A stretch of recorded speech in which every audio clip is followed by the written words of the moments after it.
Vasudevaya. Om Namo Bhagavate Vasudevaya. Om Namo Bhagavate Vasudevaya. Om Namo Bhagavate Vasudevaya. Om Namo Bhagavate Vasudevaya. Om Namo Bhagavate Vasudevaya. So we're continuing in Srimad Bhagavatam's first canto, questions by the sages. Today's text number 17. Tasya karman yudharani parigitani suribihi bruhinakshada dhananam lilaya daratakalaha. Translation. His transcendental acts are magnificent and gracious, and great learned sages like Narada sing of them. Please therefore speak to me who are eager to hear, please therefore speak to us who are eager to hear about his adventures, which he performs in his various incarnations. Purport by Srila Prabhupada. The personality of Godhead is never inactive, as some less intelligent persons suggest. His works are magnificent and magnanimous. His creations, both material and spiritual, are all wonderful and contain all variegatedness. And they are described nicely by such liberal souls as Srila, Narada, Vyasa, Valmiki, Devala, Asita, Madhva, Sri Chaitanya, Ramanuja, Vishnu Swami, Nimbarika, Sridhar, Vishwanath, Baladev, Bhaktivinod, Siddhanta, Sarasvati, and many other learned and self-realized souls. These creations, both material and spiritual, are full of opulence, beauty, and knowledge. But the spiritual realm is more magnificent due to its being full of knowledge, bliss, and eternity. Material creations are manifested for some time as perverted shadows of the spiritual kingdom and can be likened to cinemas. They attract people of less intelligent caliber who are attracted by false things. Such foolish men have no information of the reality, and they take it for granted that their false material manifestation is the all in all.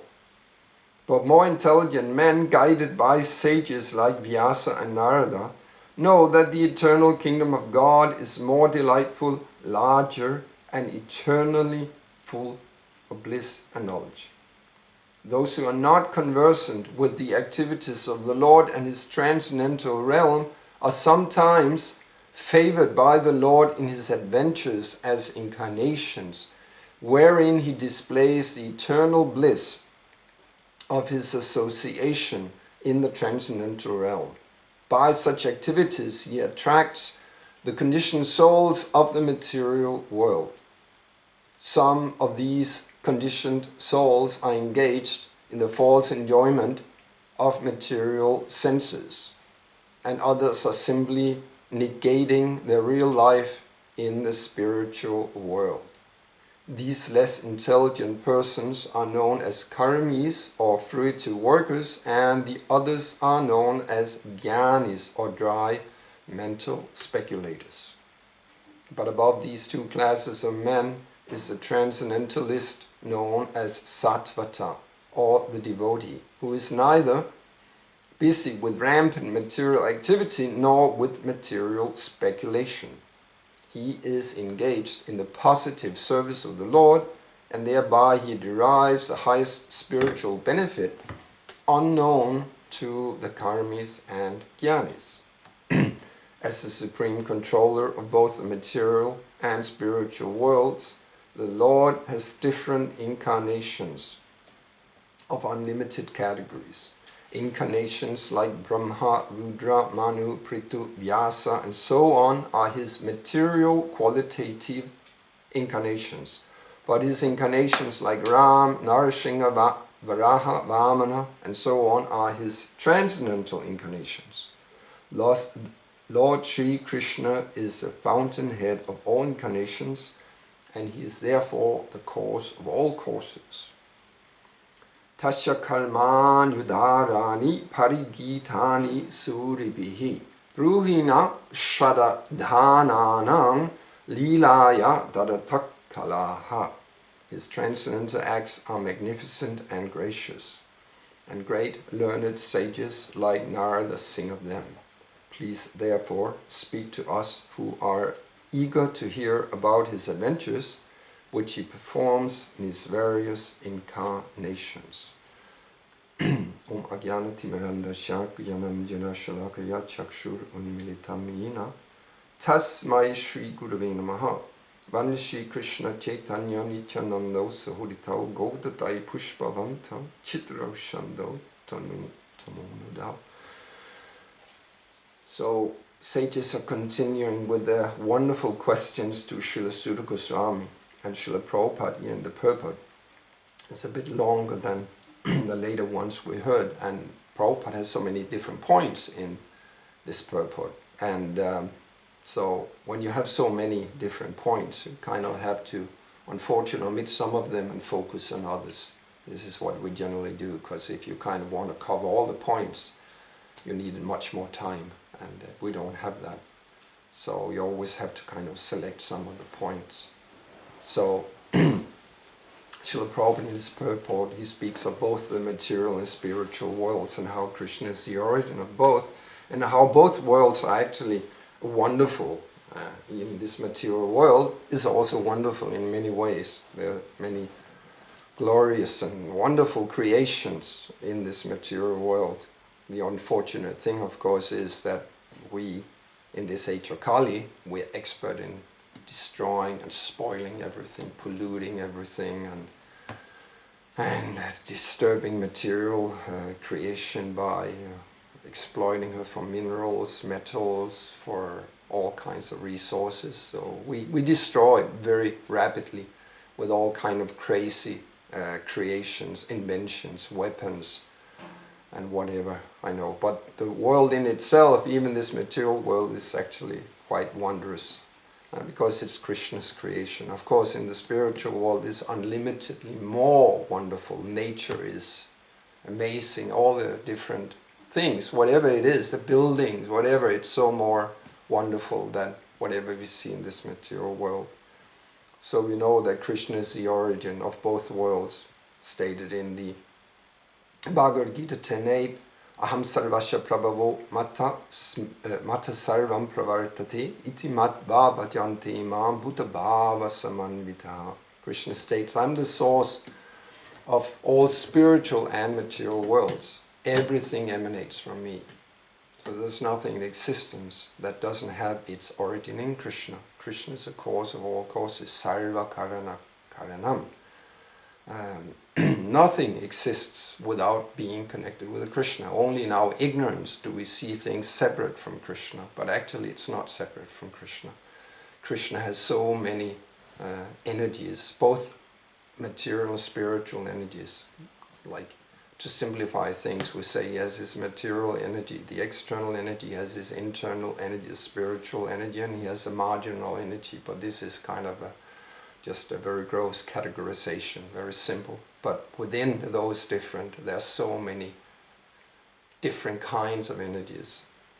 Also we know from the Svetashvatara Upanishad, Prasha Shakti Vividaiva Shuddhiti. He has multifarious energies, and they all working wonderfully automatically. Krishna doesn't have to consciously, now this has to happen or whatever. It happens automatically. We know this whole material creation is actually, it's not directly done by Krishna. It's not even directly done by Vishnu. It's done by Lord Brahma, who is one of Krishna's energies. So all he's doing is, maybe you can say, he's giving Lord Brahma the impetus to create. When Lord Brahma appeared on the lotus, all darkness, he didn't know, why, what was here, how did all this came, where was he, it was all dark. All he heard was his syllable, tapa. So Lord Vishnu uttered those syllables. Tapa means austerities, so we had to engage in austerities for a long time to get the Shakti to create this material universe. But Krishna doesn't do it consciously, not Narayan does it. It's automatic. Wonderful if we had automatic energies. We didn't have to kind of think of anything, and suddenly just, all the wood was cut over there, and someone brought it in, and someone fixed the roof, and someone did that. We didn't even have to ask for it. It just happened automatically. So this is like Krishna. Everything is happening automatically. It's amazing. So that's quite wonderful, actually. It's also described in the Vishnu Purana 1:22-52 how this is working. It's stated, Ekadesha stita shagnir jyotsna vistarini yataha parasha brahmanasha tistata tatidam akilam jagat. This material universe, everything manifested here is the energy of the Lord. And then the example is given as fire situated in one place diffuses its heat and light all around. Like we have the fire over here behind us. It's in one place, but the energy manifests in the whole room. And if we open the doors, it will also go into the other rooms. It's situated in one place, but the heat and light goes everywhere. You can see that if we turn off the light here and it's going in there, light will be emanating. So in the similar way, the Supreme Lord, even though He is situated in one place in the spiritual sky, His energies are manifested everywhere. So this is the nature of the Lord. So Srila Prabhupada in the purport, he likens this material world as a perverted shadow and also as a cinema. These are very nice examples, actually. It's a shadow. It said this world is a chaya, it's a shadow of the Supreme Lord. This material energy. It's like we know with the shadow. We walk around outside on a sunny day, we see the shadow behind us. The shadow is kind of following us. It's doing the same thing. Whatever we do, the shadow is doing. You can see a little bit here, right, on the floor. But the shadow is not the real thing. It follows the real thing, but it's not. There's no substance to it. So in the same way, whatever we do in this world, it seems like substance, but it's actually a shadow. There's no real substance there. It's a temporary thing. It has no permanent existence. It's there for a short time and then it's gone and people forget about it. However great man or woman in this world, accomplishing so many things, in due course of time, they'll be completely forgotten. And whatever creation, whatever wonderful it is, in due course of time it will no longer exist and it won't even be remembered. Maybe for a long time, but in due course of time it will be forgotten if it's of the material variety. Even all these magnificent temples we see in India that have been constructed in such a way they can last for a long time, thousands of years. At one point they'll be forgotten. And that amazing feat of building, like we see in South India, we've got these huge temples and they're ornamented in the most fantastic way. I went to South India once and came to these temples, like in, especially in what's it called? Tiruchirappalli, Sri Ranganath. They have these like 7 walls and you go into all the different walls and you have the gopurams, all the structures above the gates, and they in themselves are quite amazing. But then you get to the main temple, it's huge and it's filled with all intricate carving like anything. You got all these different forms of the devas and all kinds of stuff. It's so amazing. So this is an amazing feat, creating such a thing, and especially us modern day people, our building, look at our buildings, they're ugly today, it's concrete, it's whatever, and even you go a little like 100 years back, buildings are nicer and more carved and beautiful, but they are kind of nothing if you compare them to these magnificent temples in India, or Angkor Wat, and all these amazing projects. So they're quite spectacular. But they'll be forgotten in due course of time. This way they're kind of like a shadow. They have no real substance, because that which has substance has to be sat. It has to be eternal, actually. Prabhupada also compares this material world with the cinema. So like in the cinema, we got that huge screen and all kinds of stuff is going on in that screen. And those who enter the cinema, they're kind of identifying with what's going on there. Because you enjoy a movie, you have to put yourself into it, you have to live into it. Then you really get some excitement, you got all these different feelings. So when something is happening up there in two-dimensional reality, whatever, people, they take on whatever is happening there, whatever emotions, like when the heroine and hero, and they're being engaged in a great, endeavor to get together, and they love each other, but so many obstacles, like we know in the classical example, Shakespeare, Romeo and Juliet, and they love each other so much, but there's so many obstacles, from their families or whatever, and at the end, it becomes a tragedy because their love cannot be fulfilled. And so people watching this, they are becoming, very morose, and they start crying, and, the men kind of hold back their tears, and the women is just free flowing because of the different natures. But we are all getting we see something, terrible on film, everyone's heart gets affected, and sometimes we kind of like, or whatever emotion it is that is playing out on the big screen, but it's two-dimensional, so it's very limited, it's not real, like compared to our reality here. We have 3 dimensions, but up there is only 2 dimensions. So this whole world here is also like a cinema, because in the spiritual world there are so many more dimensions to things. So we cannot really comprehend what it means, because we do not have that experience on this plane. But the senses in the spiritual world they're not limited like they are here. Our taste, our sight, our whatever touching sensation, they're very limited. Like we know even from this material world, like our sense of smell. We smell something, it's nice from, whatever comes out from a bakery, whatever's cooked in the kitchen, and really nice. But the dog, its sense of smell is so much greater than human beings. We heard the other day, I think we were discussing, or whatever, that the dog can even smell from within the water. They take the dog sometimes. We had this horrible example in Denmark not long ago with a very bestial killing. And the person who killed that woman, he threw the different parts into the ocean, and they took their dog on a boat and sailed around, and their dog could smell those bodily parts down in the ocean.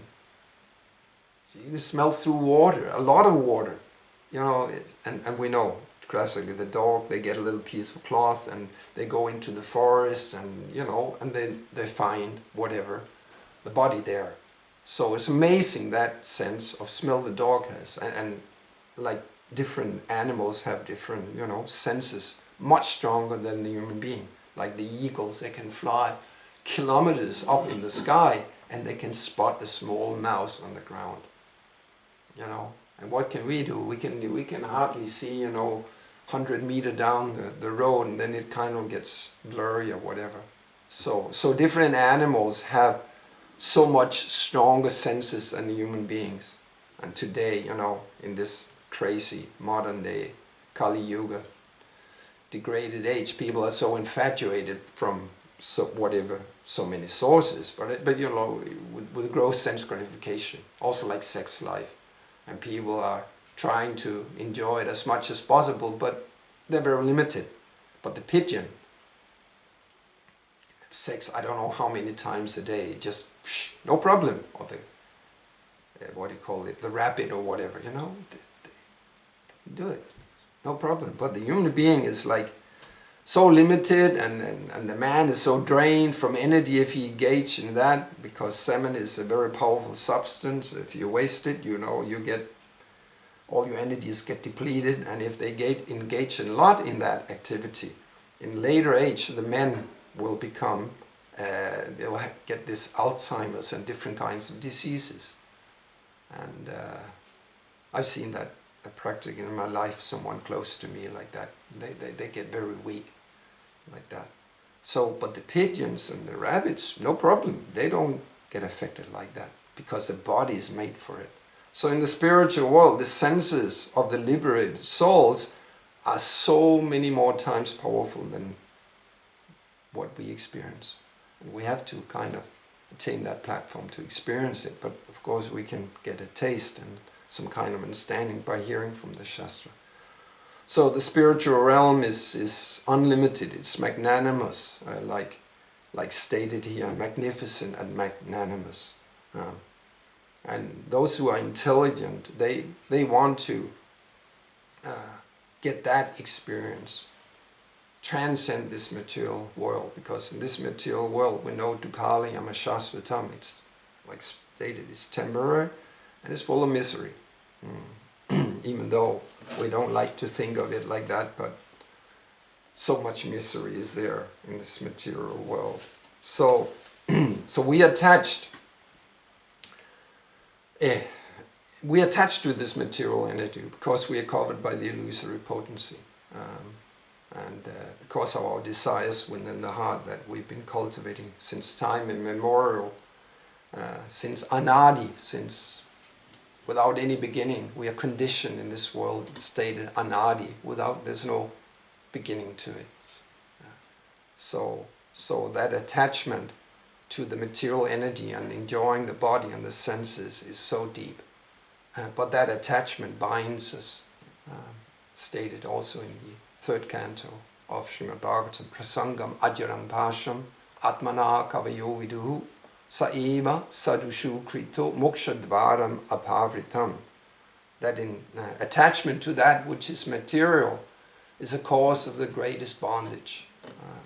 Pashu, Pasham, Pashu we know from this weapon, Pashupatra, either Lord Shiva, Lord Vishnu, can't remember, has this weapon and it binds one. So you can release that weapon and it binds someone. Bharat. The weapons we hear about. And you know, in previous times, someone who had a lot of Shakti, they could release all these Brahmastra and water weapons and wind weapons and whatever. So it's taken out of some amazing film, but it's actually reality. But in this Kali Yuga, we cannot, this is very foreign to us. But previous ages, they could do it. And either, again, I don't remember, either Lord Shiva, Lord Brahma has his Pashupatra. So it releases weapon and binds someone. So attachment for that which is material is binding you.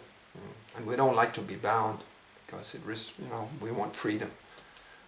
But that same attachment, because the spirit soul is by nature, it has to be attached to something bigger because we are minute, we are anu, we are very, very small. And that which is very small has to be attached to something bigger for its existence. Like the small spark from the fire. If it's separated from the fire, it gets distinguished. It has to be attached to something bigger and powerful. And the same with the Atma. The Jivatma, the infinitesimal soul. It has to be attached to something bigger. So when that same attachment, instead of being for material existence, when it's to the self-realized souls of the Supreme Lord, that same attachment is moksha dvaram. It opens the doors to liberation. So attachment has to be there. We just have to place it in the right place and not the wrong place. But we cannot avoid attachment. It's our deepest nature. So the Bhagavatam verse explains that very nicely. So the whole process of bhakti is to transfer our attachment from the non-permanent to the permanent, from the illusory thing to the real substance, the spiritual existence. And thus we engage in the process of devotional service, hearing about the Supreme Lord, chanting His holy name, like we heard these different previous verses on the Gita, the Bhagavatam, we heard about these things. So also here the sages are inquiring from Sudha Goswami and to explain about the glories of the Lord. So Shravanam, we hear about the philosophy and we hear about the glorious pastimes of the Lord, because the Lord is most wonderful. All his activities are superhuman and so attractive in his different forms, whether it's the Aishwarya Bhav, his wonderful pastimes as Lord Narayan, Lord Vishnu, or Lord Ramchandra, Lord Narasimhadev, or it's his sweet pastimes, the very Madhurya Ras in Krishna Loka with Krishna and his intimate servants, which has a different nature of sweetness. But they're all attractive, unlimitedly attractive. And as we get more and more purified, we naturally find great pleasure in hearing about them. So this is a wonderful process. And there is 9 processes of devotional service, and the most important is Shravanam Kirtan. We have heard a lot about this lately, but there are 9 processes. Another process is Vandanam, is offering prayers to the Lord. Actually, we do that every day when we chant the holy name. That's also a prayer. It's meditation and it's prayer. We ask for the Lord, that Lord's energy to kindly engage us in the Lord's service. Hara, Hare, which is Radharani, Hare. Hara is the Lord's energy, kindly engage me in the Lord's service. And I remember previously we had different sannyasis regularly coming to the temple. This was mainly in Baunahan, and also before that Jayapataka Maharaj came. I remember one lecture he gave where he stated that you have to cry for Krishna. You have to really, when you chant the holy name, you have to please, please, please, kind of, help me, whatever. It's like a prayer. So you have to cry for Krishna. And if you cannot cry for Krishna, you have to cry for Krishna. And if you can't do that, you have to cry in order to cry for Krishna. So at one point we kind of had that desire has to develop. But as we advance more and more in devotional service, get deeper into the consciousness of the spiritual existence, then we naturally have a natural longing. It's not something that's really forced upon us, it becomes natural. Because we know the price to obtain Krishna is laulyam, it's greed, transcendental greed, or strong desire. We have to strongly desire Krishna. Really, from within the heart, I want it, and then we engage in the practice of devotional service with fervor. And when we are in the kind of beginning stages of Krishna consciousness, we have to do it by force. It's a Vedic process. We follow all the rules and regulations, kind of, because we need to get purified in order to get that strong longing for Krishna. So that's what we have to do, and Vandanams, different prayers, are helping us in that. Praying to Krishna help us to get above this suffering in the material world. We know the material energy is like insurmountable. Daivesha gunamayi, mama maya durajya. This material energy is one of my energies, Krishna states. It's a daivi. It's divine actually. It's one of my energy, and to succumb it is very difficult for the spirit soul. Actually, it's impossible. We can't do it on our own, by our own endeavors. We can only do it by the grace of Krishna, and that comes through Guru. Only by that grace, their grace, can we get free from this Daivi Maya, this illusory energy. So many prayers are there, and it is also stated that we should learn some of these prayers and offer them to Krishna. And as we do that more and more with the heart. So we learn different prayers. I have different prayers at home. I do not pray them all the time. Sometimes we do. We know so many of them famous ones, like prayer to Lord Nrsimhadev, Om Namo Bhagavati Narasimhaya Tejas. How is that? Tejasya Viravir Bhava Vajranaga Vajradangshta Karmasha Yanranda Yananda Tamokrasa Krasa Om Swaha Bhayam Abhayam Atmani Bhuishta Om Sham. So these are wonderful prayers to Lord Nrsimhadev. Kindly rip open my heart and take out the demoniac tendencies in my heart, and like that. So there's also one prayer in the 4th canto. Tvan Maya Yara Jana Isha Kandito. How is that? I got it now. have to repeat all these prayers. Yat anyad ashastaritatmano buddha yatha charit bala hitang pita swayam tatatvam ibar hasina samitum. So I have to meditate upon these prayers. This particular prayer stated that, my Lord, due to your illusory energy, the living entities, the conditioned living entities in this material world, they are simply desirous of material happiness. And this it goes for us, right? And thus they are desiring, they're simply engaged in society, friendship and love. These are filling their consciousness, society, all the different friendships, all the loving relationship to the children, to the spouse, to the friends or whatever. So society, friendship and love is filling everything for them. And then the devotee is stating, therefore my Lord, please do not ask me to take any material benediction from you, because we know Prabhupada stated also in the purport there. Basically in this world two kinds of living entities, the karmis and the gyanis. We also have the yogis, but they're very kind of more rare. So the fruitful workers, which is a vast majority, those who want to enjoy the fruits of their own labor, the result of their own labor. This is like basically everyone we see. And then also, especially in India, and all other places too, you have the gyanis, those who speculate about the absolute truth. They have some higher, it's a higher level.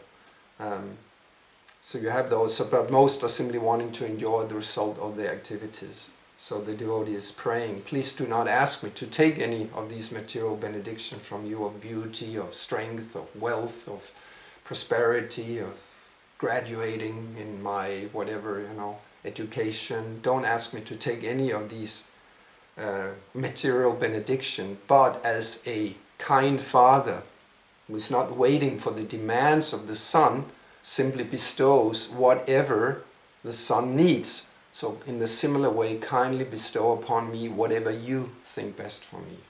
So this is a very nice prayer to the Lord.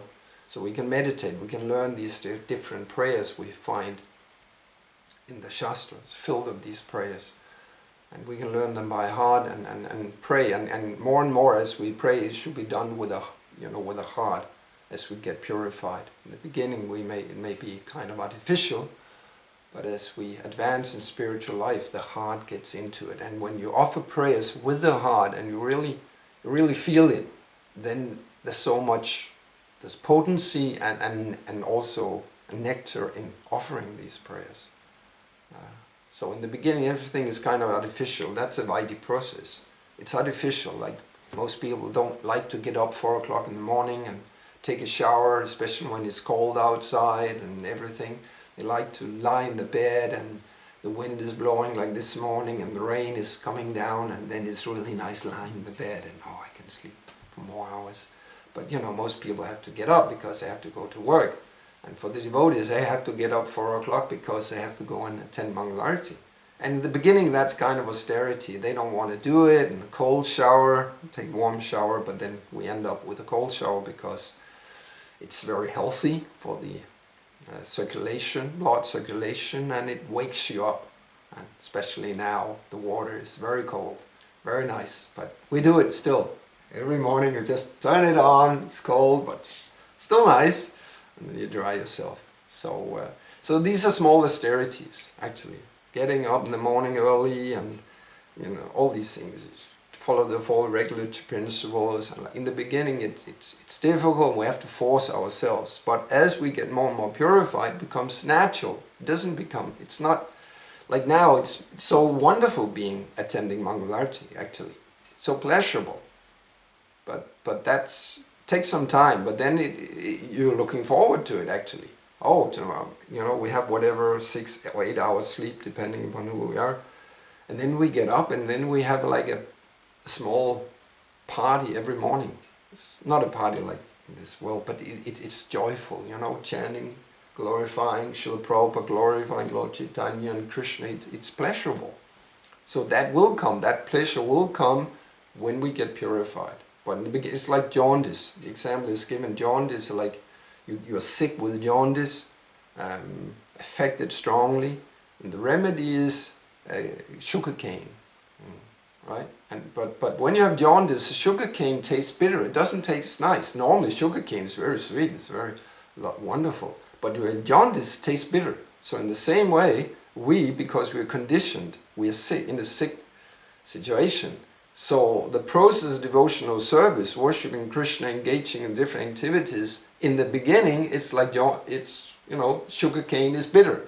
We have to force ourselves. But as we get more and more freed from that, the disease of material existence, material desires, like in the jaundice situation, then as the senses get purified, the consciousness get purified, then we obtain the real taste of the sugar cane. And then all these different activities, they become joyful. And it doesn't cost anything. We don't have to pay. Louise is not standing by the door and every time I get in I have to pay 20 crowns or whatever. It's free. Every morning it's free. And whatever we do, chanting, japa, it's so pleasurable. As we spoke nicely about the different stages of chanting the holy name, Nama Parat Nambas, and then Shuddha Nam, the pure chanting. And when we attain Shuddha Nam, of chanting purely the holy name, it's filled with pleasure. Like Haridas Thakur was chanting, or 300,000 names a day. And that's what? How many rounds was that? 174. 174 rounds a day. So I'll end up now. I think we start a little later today, so get a little over. But so it becomes very pleasurable as we get purified. And thus we have to engage in devotional service with determination and learn different prayers, ask the Lord to help us in our process, and ask the devotees for help in advancing. Take the association of devotees, very, very important. Thank you very much. Maybe there's one question or comment, or two if they're short. Comments first, maybe. I was thinking of Dhruva Maharaj. He got the benediction that he could enjoy his senses for about 100,000 years, I think it was. Yeah. When Krishna gave him that benediction, he wouldn't forget him. So it is possible with Krishna's blessing us that we can get best of both worlds, so to say. That's true. Regarding the Krishna's energies, are they all personified or? As I understand it, yes. I understand they are. Also in this material world, all the devas, all the different elements, the different energies. The water element is an energy and it's personified as Lord Varuna. The wind, Vayu, like that. And also Bhakti Devi. Is the Bhakti energy is personified, Bhakti Devi. All the different energies, that's my understanding. Yes, they're personified. Question? A smaller question. Cool. Is this that this conversion of material matter to spiritual matter by the engagement in Krishna's service, it triggers me, and I wanted to ask you a little bit. Can you comment on the concept of prasadam and maha? Because obviously we see a material product. If Srila Prabhupada was given a golden watch and he wore it, and then he passes it on to his disciple, for example, and that disciple, when they were part with that watch, it is something else, and worn by the spiritual master. He also appears as a material product of the material nature, just a person, a bodily defects or whatever we may appear, but it is not so. He's purely spiritual, and so. But this conversion, Prabhupada used this concept of being Krishnized. Yes. Yes. So the substance is there, and because we have to understand that all energies are actually ultimately spiritual. They're all Krishna's energies, but in the external energy can act in both ways, both as material and spiritual. It depends upon the consciousness of the person, how they use it. So, like we make an offering, we make some preparation, whatever, and all the vegetables, spices, everything is there. And if we make that and we simply do it for our own satisfaction, ourselves and our family, then it's material because it's separate from Krishna. But when we take those same elements and we offer it to Krishna with our heart, and there's a ceremony, of course, whatever to do it, but the real thing is the heart. My dear Lord, you kindly enjoy this offering I made for you. And especially if it's done with devotion, the consciousness has been there throughout cooking, and that's what we are supposed to do, then Krishna will accept it. He may also accept it even though we might have been a little spaced out, but we put it in front of the picture of him and we offer it out of his kindness, he will still accept. So it's his energy. So the effect of taking that food is spiritual, it's purifying us, it's giving Krishna consciousness, especially like if we get it from a great soul like Prabhupada. If he has been preparing something, we eat it, there's a lot of potency there, and one can actually have some transcendental realizations just by eating that foodstuff. So that's Krishna. He can transform this energy into spiritual anytime he wants, because it's his energy. So by his grace, by the transcendental mystical potency, things gets transformed. Also like the murti in the temple, the form of Krishna. It looks like a statue made of wood or metal or marble or whatever it is. But by a process, by Krishna's grace, he takes this form, he enters that form in the installation process. So he's fully present there.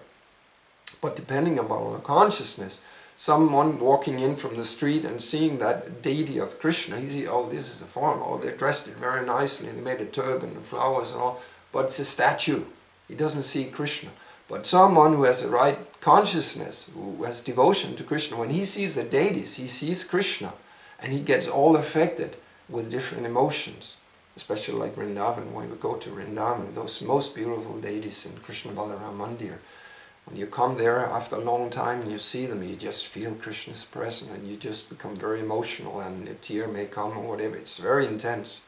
You can feel Krishna is there, right on the Krishna and Balaram standing on the altar, playing the fruit, and Balaram, whatever, putting his arm on Krishna. You can feel they are there, Radha Sundar. So it's about the consciousness. Krishna can transform his material energy. It's like an electrician. He can take whatever the electrical energy and he can use it for cooling, and he can use it for heating. So in the same way with Krishna. So it's a transformation of energy by Krishna's grace. So it's like the question Prabhupada was given by a reporter, that what would happen to this world if everybody practiced Krishna consciousness at the level you do. What did Prabhupada say? His answer was that this would be like the material world would be like Vaikuntha. Yes, like be Vaikuntha. So that's purely spiritualized. Right. Yeah. Prabhupada said a similar thing. There will be no more happies. Sorry, no more hippies. There will only be happies. No more hippies. So yes, that's wonderful. Thank you for your attention. All glory to Srila Prabhupada. Hare Krishna.